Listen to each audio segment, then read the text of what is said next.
Hey everybody, my name is Jay, and this is Eye of a Samurai. We're going to be doing some international competition today. We're going to be looking at a match from VSF that happened a handful of weeks ago. You got Raphael on the left versus Taki on the right. The titular Raphael, played by SSylus, and he is going to be my guest today, and he's going to be talking right after I finish this sentence. Yeah, we did. Thanks very much for joining me today.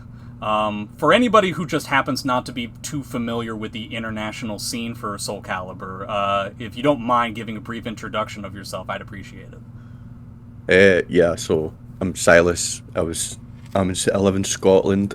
One of the top EU players at the moment. I've been playing the game since the day it came out.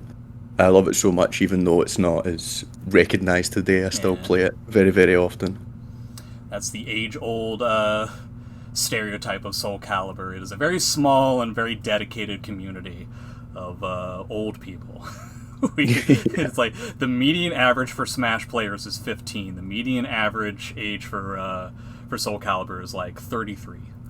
Yeah. I always think that that's funny. And the reason why we're doing this match today, right now, is because there is going to be, by the time that this goes up on YouTube, there's going to be a tournament that you're actually coming to in America called Battle Lounge. It's in the Pacific Northwest. I believe it's in Oregon, specifically. And correct me if I'm wrong, would this be the first time that you've been to America, or just the first time you've been to America for Soul Calibur?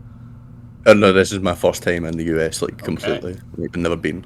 Oregon is the state, not exactly the first state that people think of when they think of places to go to visit America for the first time, which is kind of funny to think about. Did you know about Oregon's existence before it happened? Oh, Before this no. tournament happened? Absolutely no idea. Yeah. I'm not familiar with any of the states. Like, I know New York, that's about it. Yep. Yeah. New York is on the east side. California is on the west side. So this is North California. Right, okay. Yeah. And, this will be the first time that you've dealt with international, American competition as well. And, is there anything that I know you probably don't want to talk about anything in regards to tactics or strategies before a tournament. You don't want to give anything away. But is there anything that you think that is going to be better for you in America versus the people that you normally play against? Things that you might feel that you'll be a little bit more uncomfortable with, stuff that they'll throw at you that you're not really familiar with, anything like that? Well, it's mainly just due to the presence. Like, there's not really much presence of Raphael in the States. Mm-hmm. Like, you do have the odd player here and there, but like it's just all the little technical things that I do with Raph, like, that I'm gonna be keeping an eye on and stuff. Like, the Americans really play slow compared to the EU. I've noticed that they play a lot slower, more controlled, and my thing is like just all out aggression. It's funny to And think about it that way because the last time we had international competition was at a West Coast tournament where the Japanese showed up. And if you think America plays slow, whoo boy. The Japanese it's intense how much they are comfortable with, like, basically allowing rounds go to timeout. And just we will just do the 3 moves that are the best moves that this character has, and that's all we will do, and we will play neutral the entire game. Which also might be the reason why they think Astaroth is like the best character in the game for some reason. But, that's neither here nor They there. do? They think Asta's the best? They put What? Astaroth as like top 3, maybe even top 1 in the game, dude. Wow. Yeah, Right, okay. but if you think about it, like, if you're playing the game in the sense of, okay, I will do an attack, and then you will do an attack, and then I will do an attack, and you just constantly play neutral, and you never mash, you never try to cheat out any opportunities, I can see why you would think that Astaroth is amazing. Because every time that he's right, you're dead. If you never try to cheat him in any kind of way, that's like the way you beat Astaroth. So, yeah, I don't know. It's an interesting choice. Yeah, they also put Amy as like one of the worst characters in the game. Yeah, right. Okay, But they're wrong. they have been doing that since forever, and I've seen Japanese Amy players. That's for a totally different reason that we don't have to get into now. But yeah, some of the competition, I assume there's one person in particular that you're interested in playing against when you come to America, and that's Incendiate. Would I be correct about that? Yes. Yeah.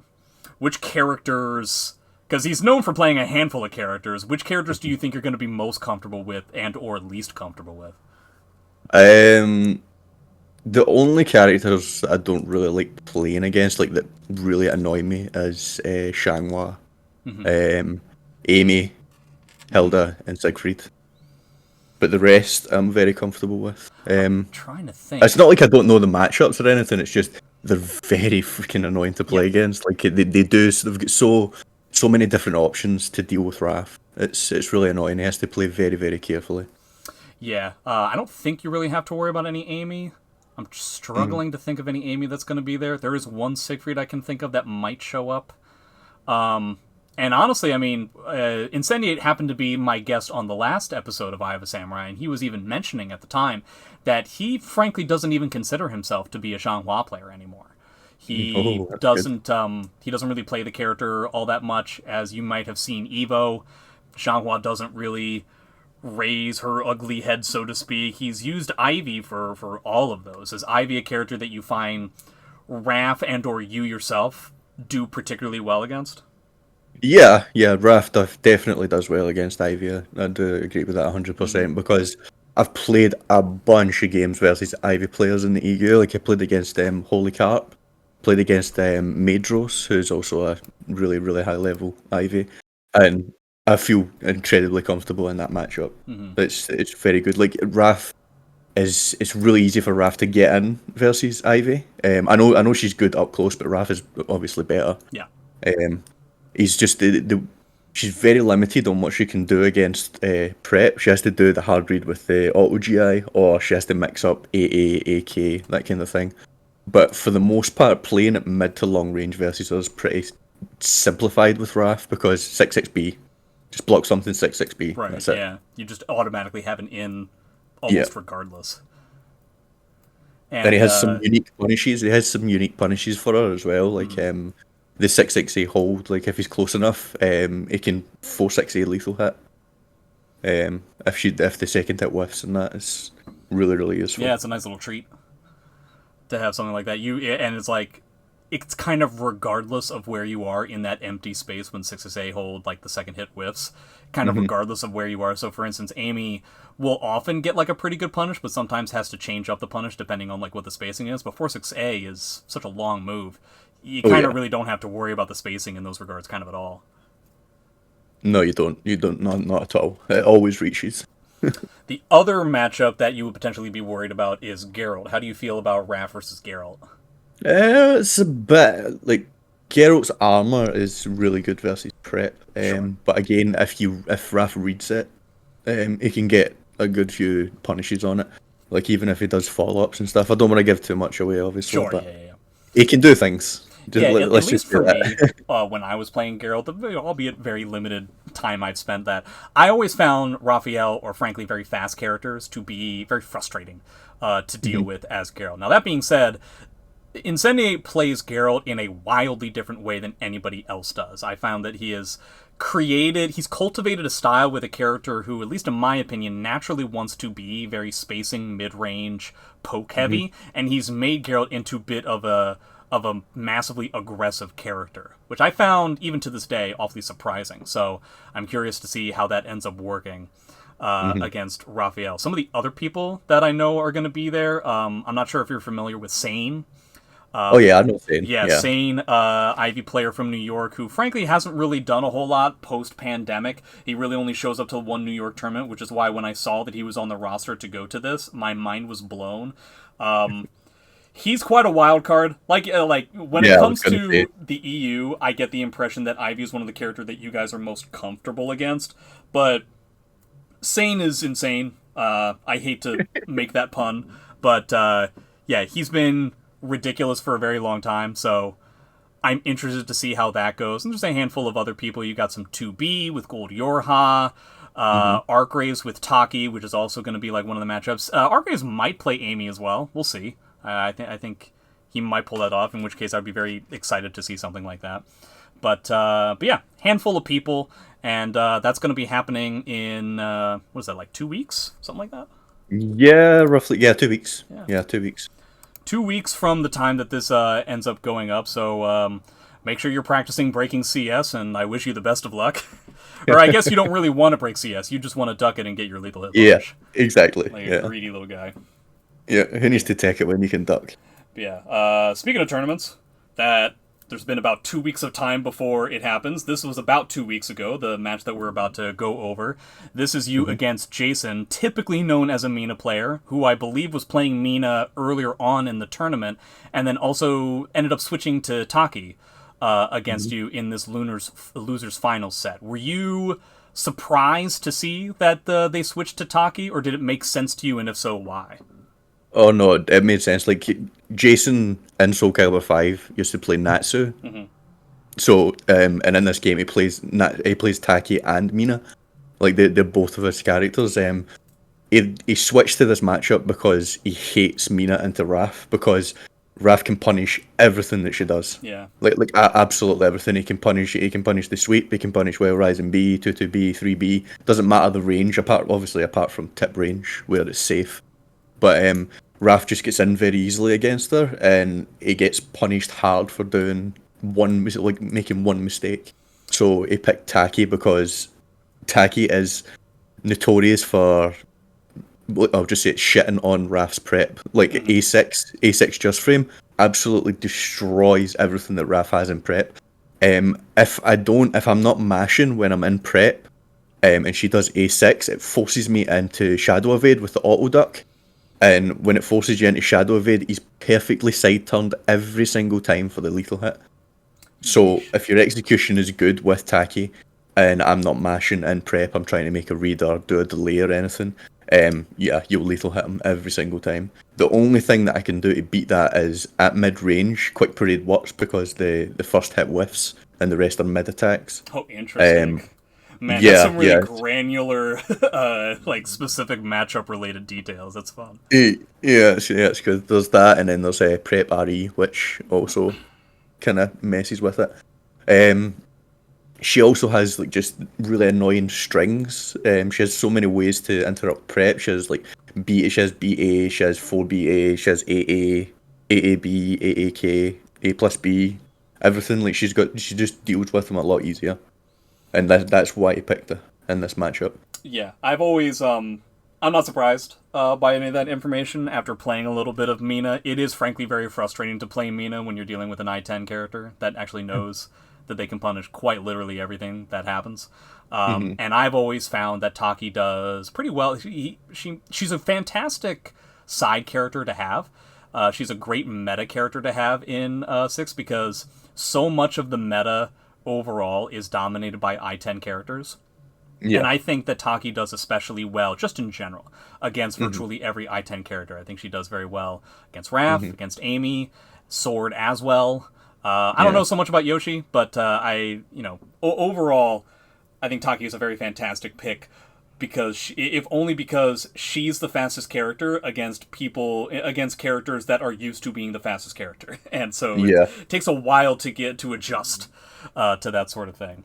Yeah, it does. I think Taki is as well. I think she's got probably one of the highest skill ceilings in the game. Hmm.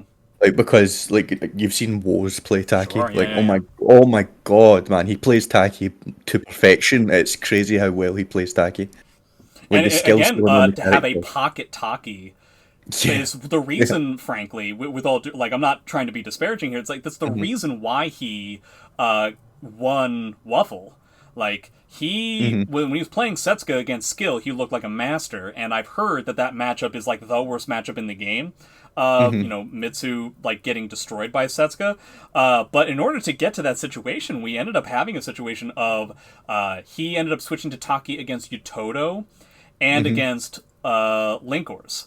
And so without that, trying to play, I think some of the EU disagrees with me on this, but I actually think that Amy does incredibly well against Setsuka. But I think there's a disagreement there. But Hmm. Woes just kind of getting out neutraled by Amy in that set, and then just immediately going to Taki, and it's such a radically different thing. If there was a Yeah. character to have as a pocket, Taki's a pretty good choice in the meta. Everybody. Oh yes, I wholeheartedly agree with that. Yeah. And in terms of right before we get into it, the player matchups specifically. So we talked about like what Mhm. Raph versus Taki is like in general.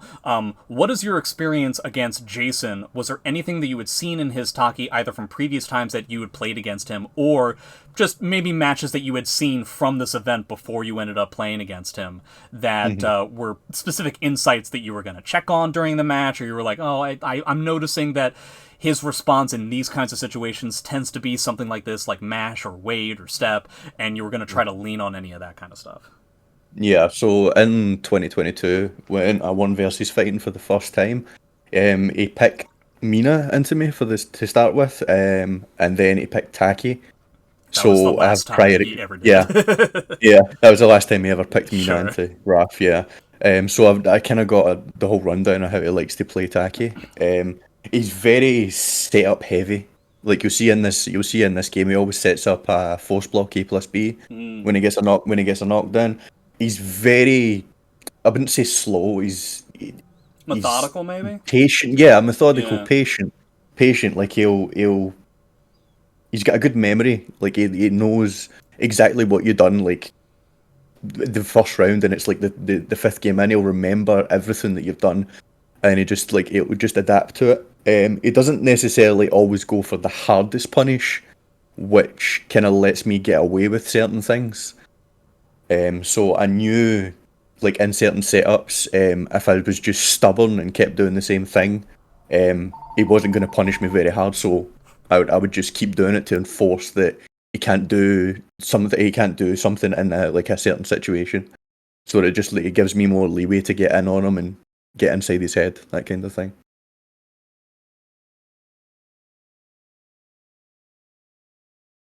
So there's a phone call going on from a very old phone, and that's Hmm. why I had to pause there for a second. But Yeah, no yeah, worries. having like some sort of a database of information going on uh, is a pretty. It kind of reminds me of how I end up playing, and I think that that is a fantastic way of playing a small damage, lots of decision making type of character Hmm. where you get put into the same position over and over again. And so it's really important to have that kind of memory, have those kinds of things inform what your decision making is going to be in later situations. Yeah, And it's something that not a lot of people can pull off, but it's very rewarding when you can. yeah, So yeah, we'll see yeah, how I this agree. ends up going. If I had to guess, just based like we had like a little bit of a graphic thing, but it looks like you got a 1A, which I'm guessing you didn't mean to, and then you just immediately hit you Yeah, afterwards. yeah, that was meant to be 4-4-A, Yeah, but I got.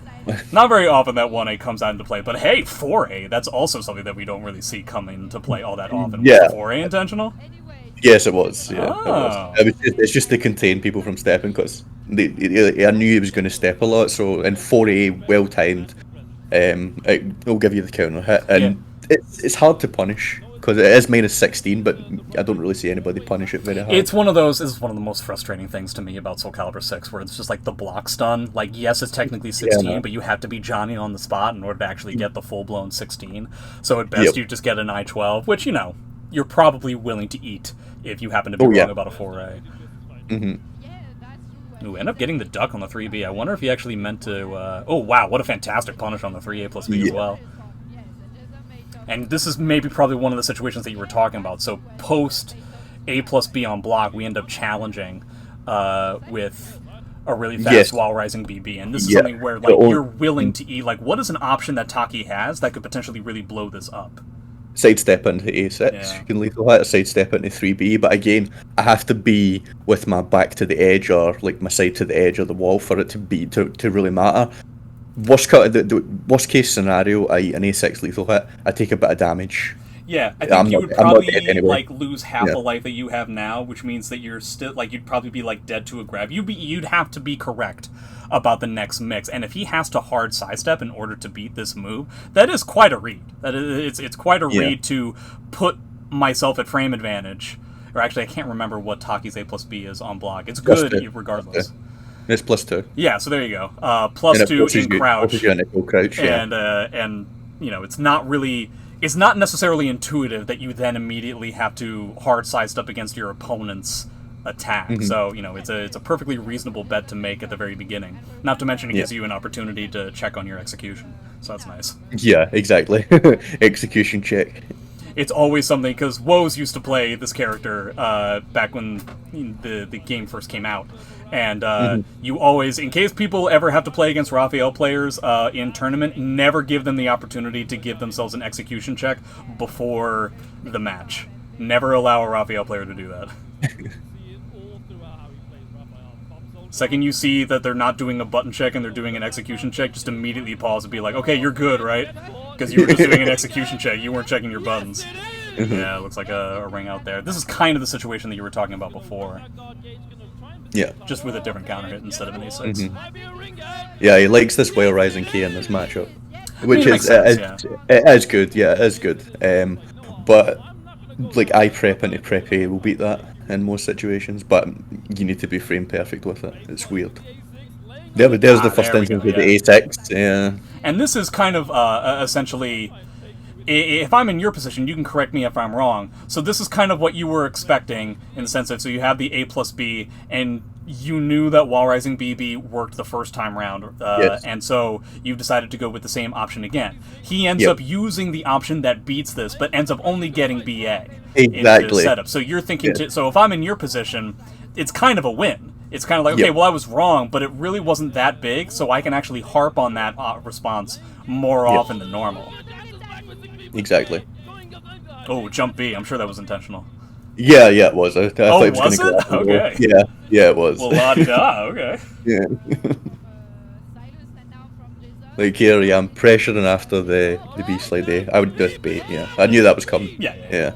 It was the only thing he could have really done. And that back step there that I done before the 3A plus B, that actually realigns when the Ukemi, so that's why I done that. Are there any specific situations, because I know kind of, like, I don't want to say in neutral, especially like up close neutral, but Taki CE is a rather unique thing. It's relatively slow, but also has invul frames, and can kind of slam up against you if you're going into stances and stuff, but obviously if you end up calling it, you get a pretty heavy punish, and more so than other characters to a certain degree. Are there any specific situations in which you're looking for exactly Taki CE as some sort of like a nuclear option, or is it something that you're kind of cognizant of throughout the game, knowing that he's not going to go, you know, for instance, battle 2 fight, here we go, here's a CE. Like, he's not going to go something like that, but are there any like specific pocket pieces of your pressure where you know Taki CE is some sort of a nuclear option that they can go for? Yeah, I just, like, any kind of frames, like, I think it's either -2 or -4 in prep. Anything other than prep B, she can CE, and she'll get the invincible frames in time, so I kinda just check that every now and again. Like, the only way that I'm gonna give him a free CE is if I go into the Shadow Evade and he reads it, basically. That's the only time I'm gonna do it. I'm always aware that when he has meter, then the CE is going to be an issue if I get too greedy and try and press on my minus frames. Yeah, it's kind of, in a way, it sounds like a very similar type of thing. So, you know, it gets into a situation where if you're in stance, prep BB is the way to beat any of the slower options, no surprise there. And then he ends up having to duck, and he probably gets something like a 4BA. If he wants to try and read something like that. It sounds like a very similar situation as to Taki post Taki A plus B on block, where it's like, I have this one option that is like the fastest option. You know, we're dealing with two very fast characters, is essentially what I'm saying, and a lot of it comes down to like, okay, we both have a really fast option that we all have, like, by default we have to be thinking about at all times, and as long as we're thinking about it, it changes the narrative of the match to a significant degree. Yeah. 8A plus B into 3B. Oh, okay, yeah, we want to end this right now. Pretty good rollback, too. I feel like it had to have been something better than Wall Rising BB, but, you know, it's kind of difficult to pull off at that range. No, there you can only get an I-12. Yeah, you can only get an I-12 on that rollback if I do the Shadow Evade B immediately. If I delay it in any way, it's a force block. You can't get up and you can't roll back and then step. Yeah, it's kind of just frustrating. I'm sure Taki would want to get some. This is probably like one of like the worst things. Maybe you can get like a 4B. Well, the spacing is kind of difficult. I guess what I mean to say is that like post Wall Rising BB for Taki is just frankly not really all that great. Yeah, and I'm sure they would love to get something else because getting this damage at this life disparity is almost to the point of being negligible. It's much more important to not have Raphael in Soul Charge in your face to try and mount a comeback. And so I wonder if he could have gotten a 4BA here, but that's rough. That's rough to try and figure out. Oh, try to RI, I guess. Yeah, yeah. I noticed he wasn't stepping that, so I'm gonna throw that out as much as I can. Right there, right. That's when he starts punishing me for it. But again, look, I took nothing. I didn't get wrung out. Check on top of things. Yeah, just enough. That's a tacky thing. That's a tacky thing.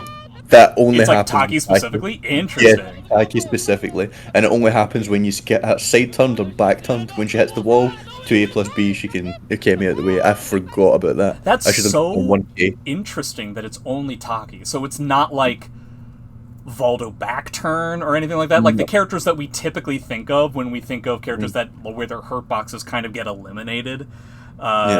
You know, when they're rolling, so it's so interesting. It's kind of unfortunate that he kind of went for like a lazy way of like, did he need to do a 1A in this position? No, he didn't. He just wanted to catch me stepping, because I like to get up and step sometimes, but I'm not gonna freaking move there. I mean, I'm one hit from death. I want to react. I mean, like I'm trying to think, like, I can't entirely tell. Weren't you dead to a 1K instead? That way, he would have been safe as well. Yeah. Yeah, I don't know. It's because it's guts, so it's difficult. He had 2 balls as well. He could have ran up and that's true. Yeah. You know, it's tough to say. I can see not wanting to spend meter because it's like you're on the ground and then you have to get through like the whole getting in portion of it as well. I just feel like there are other lows. He could have also gone for like jump A or jump B. I don't know. I think 1A is kind of a surprise in that regard because it is a seeable low. You cannot do moves like 1A against SSylus because you will react to it. Yes, and you can see Jason in the background disagree. Yeah, it looks like Jason's also kind of just like nodding. Like, yep, I deserve that.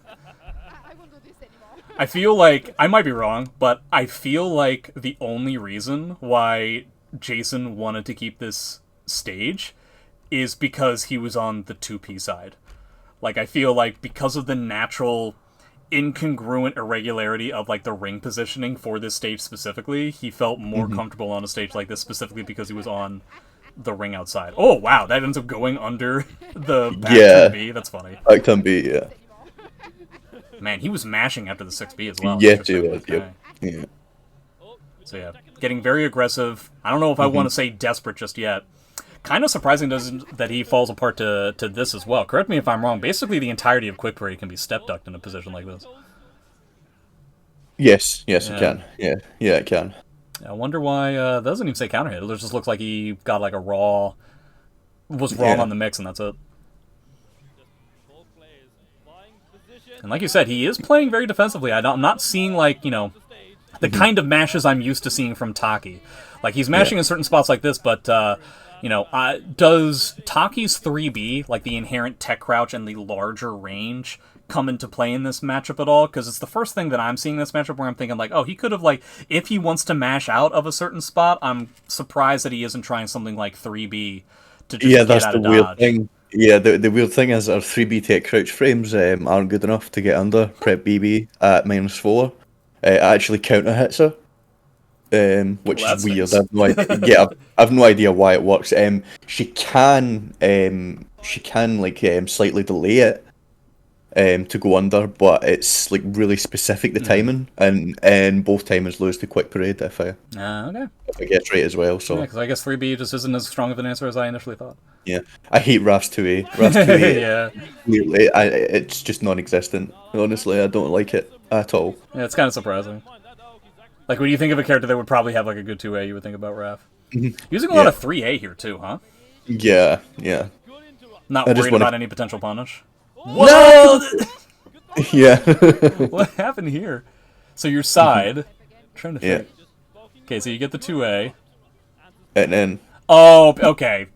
That's still very weird, but he ended up specifically sidestepping while you're activating the move, so the move didn't have the opportunity to retrack. Man, Soul Calibur 6 is filled with fun little nuggets like that. And yeah, Yeah. going into stance here maybe a bit too ambitious. Yeah, I was just expecting him to hesitate. Yeah, in a way he did. Yeah. Yeah, it's just like... Yeah, because he's been trying to mash after my 6B, so I thought if I can get under a high here, I can push him Right, that makes sense, yeah. Yeah. Also mashing, like, that's the first time I think Jason has not mashed in this kind of situation. It was like 2 or 3 times already. There's been a mash specifically in a position like this, and so now he's actually respecting it. How many times...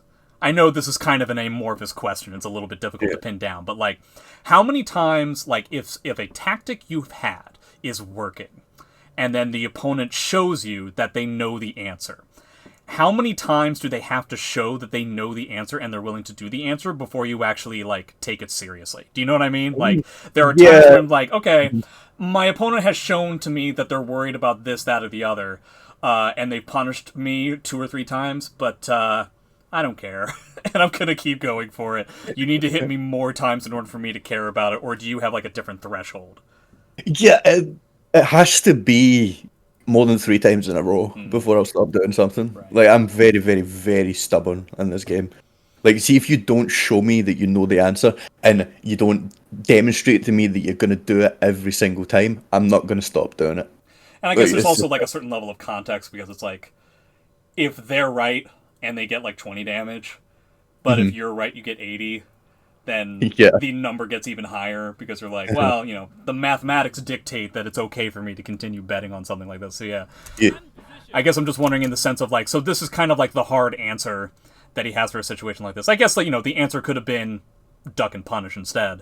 But, you know, going for something like this, where the GI probably covers the low and the mid if you time it correctly, I guess he would need to do this many more times in order to get you to stop in regards to the mash, yeah?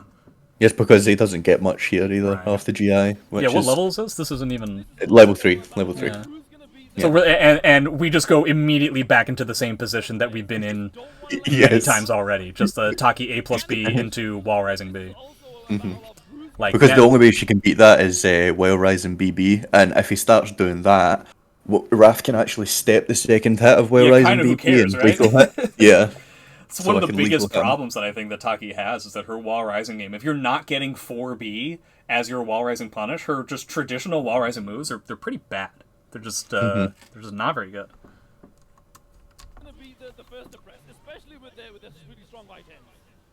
Now he's actually showing that he's looking for it. Yeah. If I had to guess, you do this and he's pissed, because he's already kind of punished you a few times. One time as hard as like he could outside of an execution break, and so this time he was like, okay, now I know that that he's thinking about it. And now this time you don't do it. Did you decide not to pull the trigger here expressly for the fact that you didn't get the full combo the last time? Yeah. It was the full combo the last time, and the fact that I thought he'd maybe do Whale Rising BB. Like, I was ready for it. If he'd done Whale Rising BB there, I would have stepped the second hit and lethal hit him for it. Sometimes when you're like trying to be cheeky with an option that you know has already been beaten a few times, if the execution in one way kind of gets screwed up, you get like self-conscious about it. Like, you get like, okay, I'm sorry. Like, you continue the match that way. Yeah, he's not punishing the 3As. Exactly, that's why I do it. Yeah. Which is frankly really important for Taki. Like, it's about as good of a punish as you can ask for. It's really important to get that sort of thing. Because if you eliminate 3A from Raph, his horizontals they're not great. No, they're not. Yeah, it's a pretty good sidestep. Yeah. Ooh, dude, Jason's pissed. I would be so mad if I was Jason in this position. Because, like, he, like, called it, but he, like, didn't. I think he was just waiting for something. Even though this loses to Wall Rising B. Well, okay, he hard ducked. I guess the idea is that he hard ducked, so that way he gets hit by Wall Rising B, but then he's still ducking for the second hit, and he can get a heavy punish. I wonder if that's what he was looking for. That's hilarious. More than likely. Yeah, more than likely. But yeah, this is when I switched the options. Blown up instead. Yeah, the 2A after the A6. That's not what you wanted. Oh yeah, that's what I did want. Yeah. Because if I do anything else, it kind of loses to the whatever that stance is, and she does the kick. Chipping away at the health. And it's like, it's more caliber, and it's more small caliber. And then the big caliber comes out from downtown. Yeah, a lot of B2s. Waking up with 4B, huh? Okay. This is very scrappy. I'm getting the feeling that Jason is irritated with, like, understandably so. He's getting irritated with how, like, this match is going, but it's kind of... Yeah. He's kind of the architect of his own disaster at the moment. Ooh, okay, that's the B that you were talking about before. Yeah. This is the option that you have to beat CE, and the CE beats everything else. Good sidestep, doesn't get the lethal hit. Yeah, you even kind of delay the third hit of the BBB in order to get that situation to occur. Give me straight. Oh wow, what a challenge too. That was good. Yeah. He's not getting his duck punishes. It's pretty killer. He ends up getting them around, but like, I assume that's something that you were taking a look at. Yeah. Yeah, he was very sloppy with most of his stuff, so they let me get away with more than I should. Yeah, the punishes are one thing, but like the ducks as well. Like being correct about the ducks and not getting anything out of it is pretty rough. Yeah, I also noticed that he's whenever I go into Shadow Evade, he's always looking for the low, which is good, and I save it until I'm going to get the wall. Yeah, the threat of it is already doing so much, and this is what you were talking about. Yes, this is exactly the hard read when I go into Shadow Evade. Yeah, there's the second he sees it. There's not very much of anything that you can do there. No, there's nothing. If he mistimes it, I can just do nothing and Shadow Evade and block it.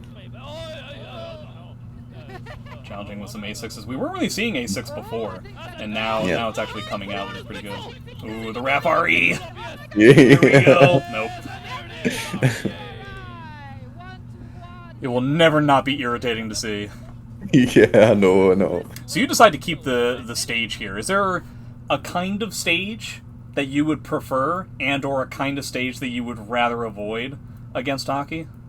No walls with Taki, because a ring out game is decent. I just liked that this stage was big and it had both walls and the ring out for me, so I was more than happy to stay on this stage. Sure. If it was like any stage without any walls, I would have switched immediately.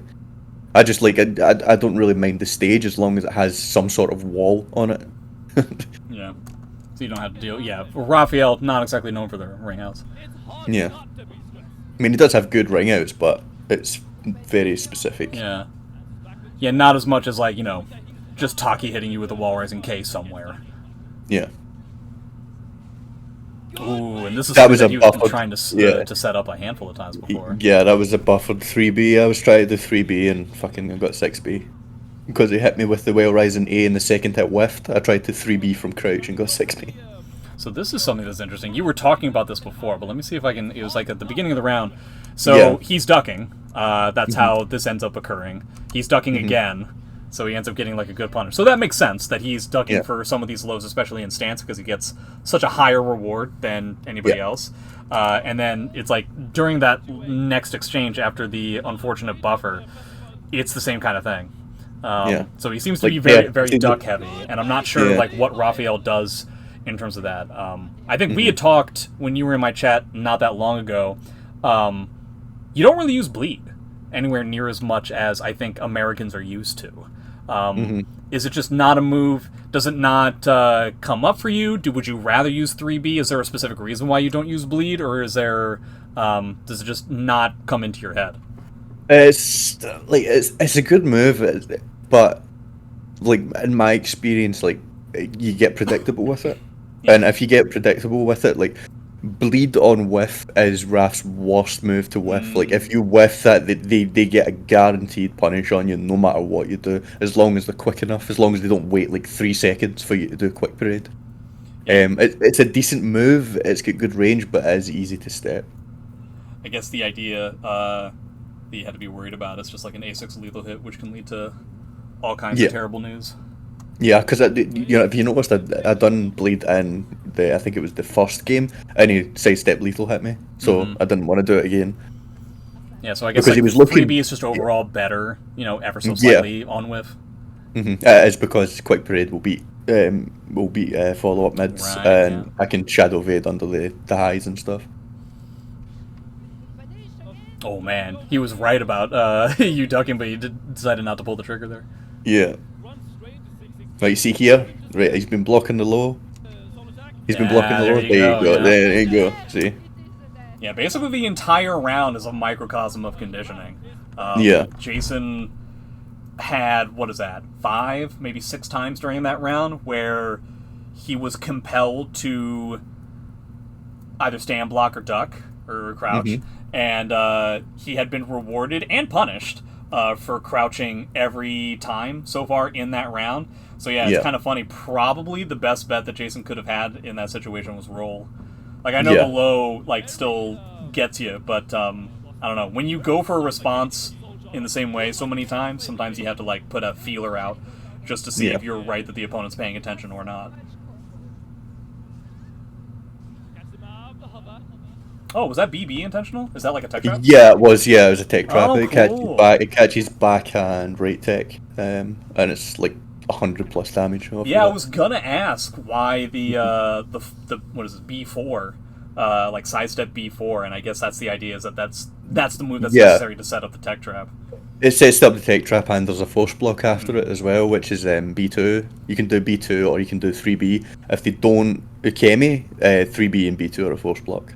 Yeah, sorry to everybody who's watching the video and already knows this Raphael tech. Like we talked about at the beginning, we really don't deal with Raph all that much. We stopped dealing with Raph after Season 1 in America. It just does not come up very often.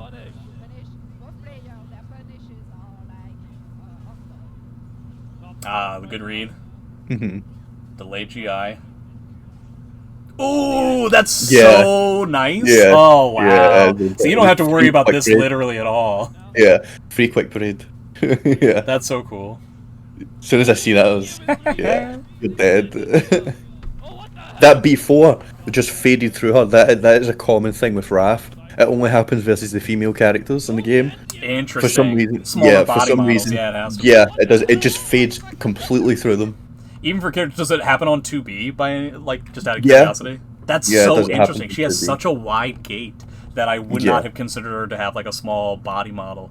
It's funny. Do you know who it happens on the most? It happens on Changhua the most. It's very consistent with her on OK. Yeah. Yeah, it kind of reminds me of Amy's 1B will often, if an opponent is just standing there, like stand blocking, and you go to their side and you attempt at point blank range to do a 1B, it will commonly whiff on 2B, Servi, Astaroth, characters that typically stand with a wide gait. And so it literally is going between their legs. It'll also commonly whiff on Voldo and Backturn for a different reason, because he's like, it's like the, like his legs are so tiny, and it's just like you can't, you literally cannot get closer to them, and it's just, and then that's it. Oh, you should have kept going. You should have kept going with the RSEB. I know. Yeah. The no mix up, except it's mixing up. This is such an interesting evolution, the post-Taki A+B. It's kind of a narrative throughout the entire set.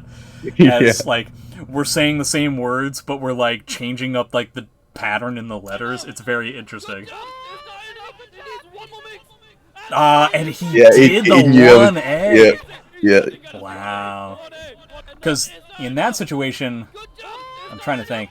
So, like, similarly to what we were talking about, or kind of dissimilar to what we were talking about before, I was surprised that he went for the 1A in the previous round, because he had lows that could have been safer, that kind of covered for the same thing. However, in this situation, he actually did need to hit you with, like, for this amount of damage. If you wanted to end it right here, right now on this Oki, he needed to do a 1A. And I guess it ends up covering roll right there. So yeah, it's kind of funny that it's a similar situation, but ever so slightly different enough to where it makes sense, just based on your life total. Yeah. Guess it's punish. Early soul charge, interesting choice. Yeah, I'm going to get the meter back anyway, so if I lose the round. Ooh, and that kind of makes it all worth it in and of itself. Oh no. That's so terrifying. Yeah. I love that it's so terrifying, and then, like, so this happens, where he just, like, jumps away, and then, so this is, like, it can't be scarier. in this situation, and so you just go. Blah, blah, blah, blah. you just have to like get me the hell out of here. Yeah.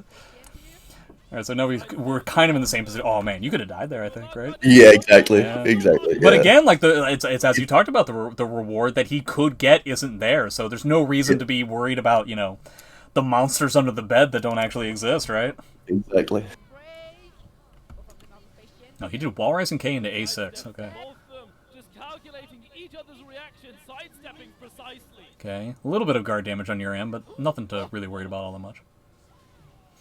It's interesting that his response to Quick Parade isn't necessarily the most, shall we say, polished. Yeah. He just seems to try and be just raw guessing at it, which opens up a variety of opportunities for you. Damn, the whiff into mix. I refuse to stop prep BBA because it does nothing. I wasn't dead there anyway, so. Yeah, this is what I call the Philly duck. I very much detest mashing on whiff, but then I'm a bit of a hypocrite because I will duck on whiff like every time. Mm-hmm. And it's called the Philly duck, if only because I guess I just decided to call it that because it's something that I notice and it's something that Woz and I do all the time, which is you whiff and then you duck, and when I say you duck, you don't twitch duck. You hold duck for and the opponent walks around you for a while, and it's like, surely he's going to get up now, and then I stare directly in my opponent's eyes and I go, no, I'm not. That is not happening. Do your grab, and then I will punish you.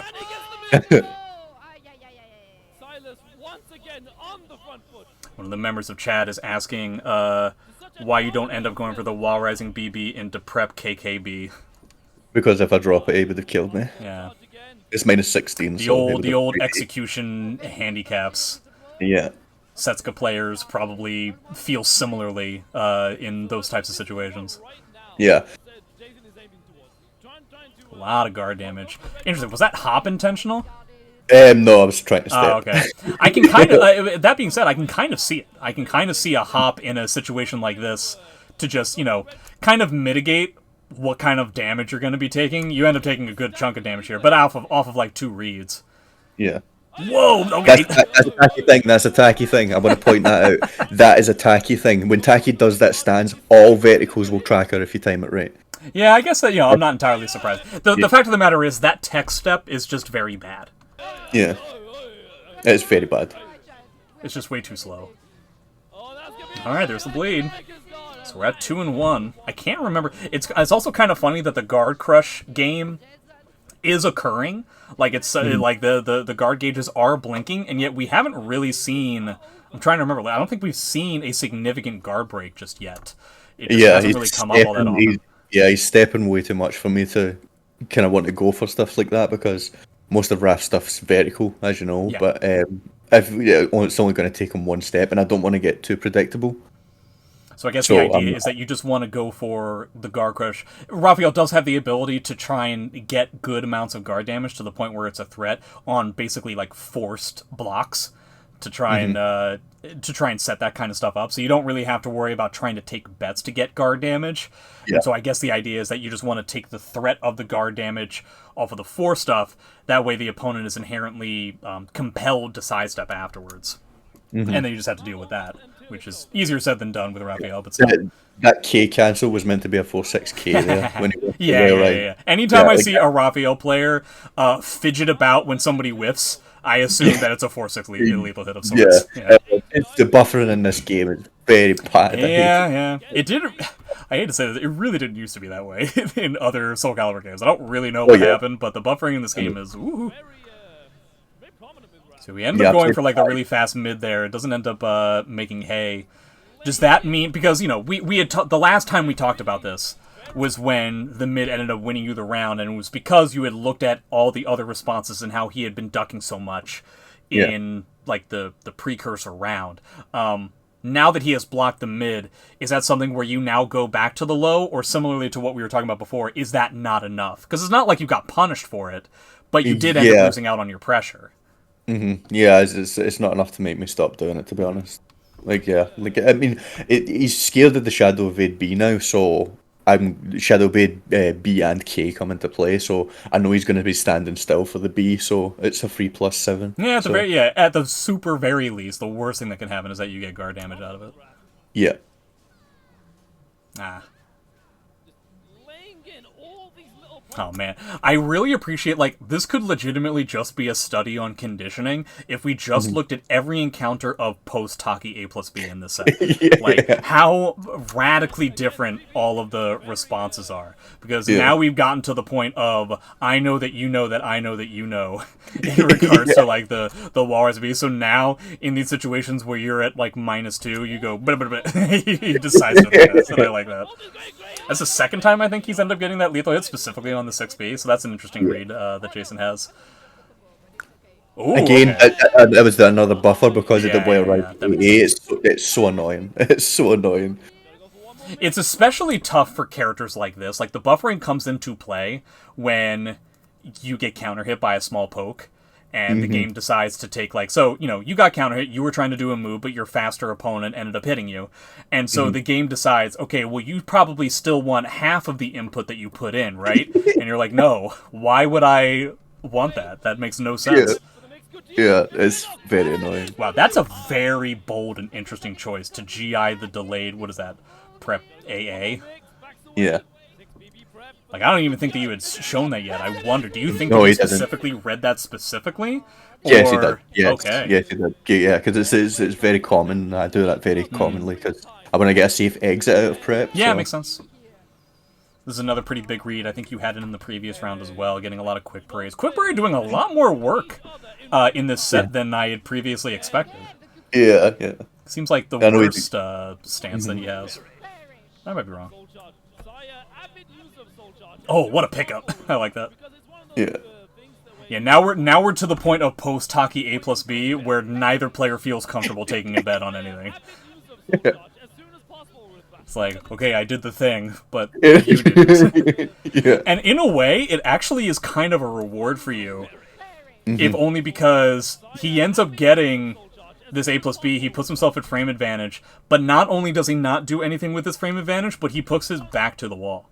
And I think that's interesting. Does he have to specifically step that direction, or could he step the other direction to get away from your... Oh, no, he has to. He has to step that direction. If he steps the other direction, then it'll track. And the thing about even stepping that direction is dangerous as well, because while Rising Beast like K, the second hit can clip you when you step. And it leaves Wrath +6, but if it counter hits you, it's a knockdown. That's so interesting. So you have to be careful. So he's forced to make his stage positioning significantly worse due to the threat of the option that you've shown a few times. Yeah. Privileged Raphael tactics. Being more soul charge stuff. Oh, okay. Yeah, that's another thing. thing. No, it's not a tacky thing. It's an all character thing. Ah, okay. If you do nothing after the soul charge 6AB and it does AGB immediately, it just whiffs on everyone. Ah, okay. So it has to delay it slightly in order for it to hit.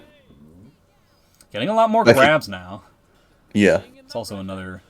We're also seeing a lot of the BA type stuff. Ah, See, there like, you go. there's another bleed. Yeah, I'm like, yeah, okay. Yeah, I maybe see should what you stop mean. doing Yeah, it. bleed is just it's a much larger commitment than I think I would have expected. Yeah. Oh boy, we are. I knew that was coming. We're getting some stuff right now. Both players have had enough of each other. Start of the round, shut up, and then he's like, no, you shut up. Ooh, the P2B as well. Oh boy, oh boy. He's mashing on me. This is some mashing challenging caliber right now, both players. When you're Yeah. dealing with a situation like this, what is typically... I know this is, again, tough to say. Do you, when you are dealing with somebody who is clearly pissed off at you and wants you to stop, do you let them hang themselves, or do you try to meet fire with fire? Because Raphael is definitely a character who can match that type of speed, that type of interruption, and annoying type poking.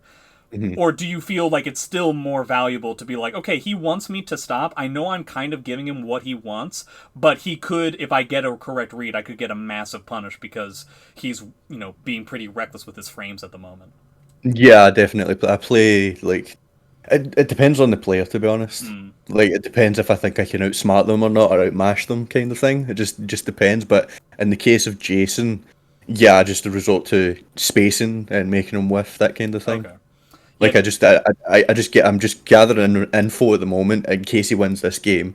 I'm just saying to myself, right, where is he mashing? Where is he disrespecting? And then saving it for when I need it. Yeah, really important to always talk about. And you see this in Grand Final set. That's probably like the biggest example that typically I've always found that a very common situation that happens in a tournament is winners finals happens, then the person who lost winners finals goes back up in grand finals, and they typically win the first set. And Yeah. I think that that's for two reasons. For one, the person who's in winners in grand finals, frankly speaking, they know that if they lose this set, it doesn't matter. Like, they don't lose, technically. So it's difficult for them to take it subconsciously as seriously as the person who needs to win the set. And for two, they have a buffer. And so you can use that to play other characters. Like, you see Incendiate do this a lot, where you can play other characters, you can test some ideas out, and you can gather all this information for the true blue grand finals set. And so you're just using, like, the one tournament game that you have in this loser's finals as, like, kind of like a mini version of that. Yeah. It's funny, we are looking at Taki post A plus B on block, and the chat is taking bets as to what option is going to happen here. I think it's going to be nothing. I think neither player is going to take an attack option. Yeah. I consider me being right in this regard, because there's pretty much it's nothing technically safer it's than that. nothing. Yeah. Yeah, meter definitely makes a lot of sense. Ooh, okay. Yeah, that's another thing with AA. Micro steps. So some moves can whiff against it. Yeah, it's which so is annoying. weird. The first time that the A plus B actually connects. Is that kill? Oh, close the referee again. Nah, not so much. Yeah. If I held that RE there, I would have won. Oh, really? Yeah, if I didn't It would let have go caught the there. sidestep? Yeah, I would have caught the sidestep. That move, she would. That's not RE safe, so. Well, to Raph It's at least. tough. So. It's tough to come up with those types of things. Do you get anything out of, like, trying to cancel it? Like, would canceling it have covered a handful of more options, or does that not really do anything? Yeah, it would have. If I cancel it into EGK, most attacks will hit me airborne, so they don't really get much damage. I can do RE whiff into prep RE, but I need more frames than what I had there to do that. But it's definitely possible, because like most people, they tend to wait on Raf's RE because he can hold it for so long, and it's a very good RE. It just realigns. So most of the time, when people press into Raf's RE and then step or like do a safe move, I'll do RE cancel into prep RE, which automatically turns Raf around, so he does like a 180 turn, and it's back to the RE game again. Yeah. Yeah, I still, have shivers from season 1. Dealing with Raf RE.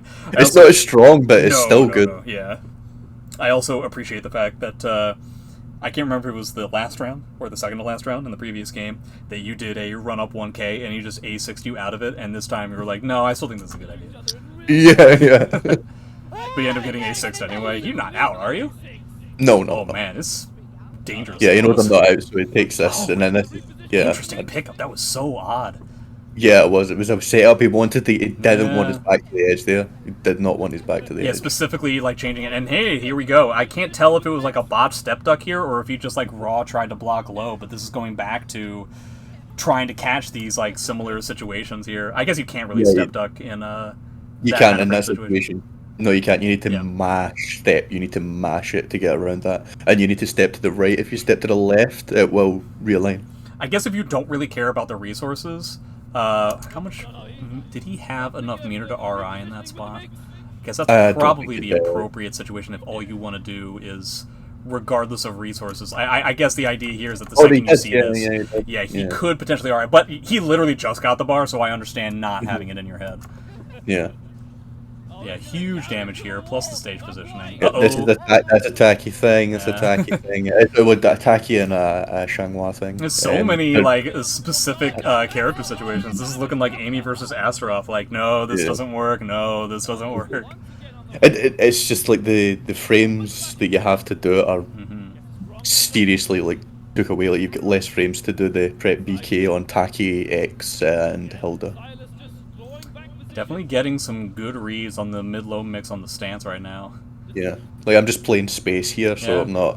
I'm not. See, I'm just sitting out of the range, just waiting because he's overextending. So One thing that I definitely didn't expect to see was like 2-2A zoning.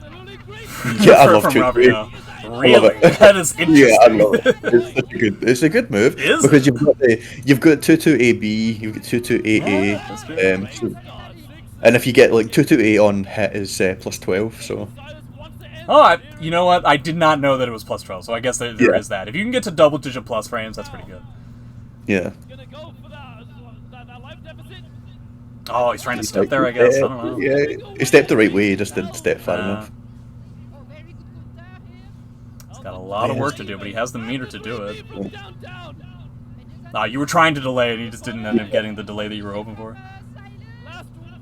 He's not going to spend meter? Okay. Yeah, I know. That's what I was looking at. I was staring Yeah. at his barrel the whole time. I was like, Oh, you're trying why? to, like, AK him or something like that? You're trying to, like, get it? No, let this round be over. Oh! If only he was 100% prepared here yeah, to get a 4BA, and it wouldn't have ended the round, but it would have come awfully close and put him in a fantastic position. But again, Oh, yeah. this kind of goes back to what we were talking about before. Like, Taki traditional Walraizu moves are just frankly really awful, and you need to have that 4B like in check for those kinds of things, which does suck. Yeah. It's very tough to do, but it's just necessary. That's just like you chose this character, and this is exactly. what they do. Yeah, You know? this is what you have to do. Yeah, exactly. But yeah, I appreciate that like a large chunk of this is exactly what you would expect out of two very fast stance/string heavy characters going up against each other. It is just a database of the results of the mixes. Taki A plus B and like post 6B on block from, or post 6B on hit from Raphael. Those it really seemed like the entire narrative of the set were based around those two ideas. Oh, yeah, it's always fun playing against Jason. I like playing against Jason.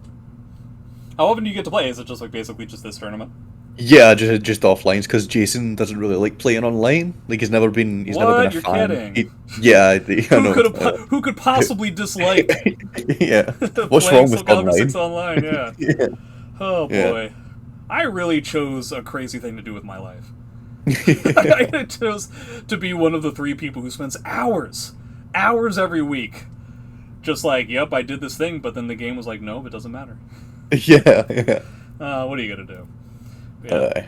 Thanks very much for joining me. Really excited to see you. I know you've been talking about wanting to play against the American competition. I hope it's everything you hope for. I have to admit, if it is not you versus Incendiate in Grand Finals, it would be an awfully big surprise. But there's a handful of people. You're going to be playing against one person that I didn't talk about when we were talking about the list of players who were going. I believe I saw on the list is Ramon, and I assume you already know Ramon. Yeah, I do. Yeah, one of the very, very few people in the community who is more old school than I am, and is still around. So, Sophie experience, I assume you're used to from somebody like Rosa or something. Yeah, Rosa and Ashley. Ashley. Yeah. Who else? There was a few other Sophie players. I can't remember. Yeah. But yeah, I've got a lot of experience against her. That being said, Sophie is definitely one of those characters that I don't think you get as much of a benefit from experience on the character as you would with other characters. Like, I think characters like Amy and Raph, when you have experience against them, a large portion of what they do can be eliminated. If you have experience against Maxi, the entire character can kind of almost be eliminated. But with Sophie, there's such like a fundamental pillar of stuff that the character has. It's just that the character in and of themselves, I just don't think is really all that strong. So you just have to like make sure don't whiff. Don't whiff. Yeah. Yeah, a handful of people really excited that you'll finally get the opportunity to play. And if there's anything you'd like to say by the end of the video, by all means. No, I'm just pretty much it. I'm just happy to be here, man. I'm glad you got me on, and I'm really looking forward to playing the US players, specifically Incendiate. Yeah. Though. I've been talking to him for a while, just trying to get him to come to the EU for some events. Yeah, I mean, with all due respect, I mean, he did go to the mix-up, and then nobody else showed up, and so he got kind of burned, you know? I was telling people about this. I was saying to people like, why did they go to mix up? Why did he not come to versus fighting? Yeah. Like he should have looked at the entrance. Like if he just looked and he would have seen that versus fighting had way more fucking people than mix up. It's probably also just the fact that like the mix-up has a little bit more of a reputation from Soul Calibur history. Like the mix-up, the first mix-up, that Keep one, I think. Was like a very, very large tournament with a lot of international competition. And I remember I was talking to some people in the UK who were telling me about this player can give Incendiate a hard time, and this character, and this player, and then none of them showed up. And yeah, it was... So I understand if he feels like he ended up getting a bit burned. But, you know, I think he's interested in going to Japan as well. Who knows what's going on in that little Incendiate head of his. I guess we will find out next time. And yeah, I wish you good luck against him and all the American players. It's kind of difficult because, like, I like the idea of you beating Incendiate to, like, knock him down a peg. But if you do that, then the UK, like, gets an ego. And so then if Incendiate beats you, then, like, the UK gets knocked down a peg. But then Incendiate somehow gets a bigger ego. I'm not even sure if that's possible. But, like, so it's like it's a poison chalice either way for someone in my position, but it'll be fun nonetheless. Yeah, I'm looking forward to it. I really am. But yeah, hopefully we'll, you know, won't be any issues with the stream. Chapter is typically very good with regards to that kind of stuff. To everybody who's watching this on YouTube, follow Chapter's Twitter.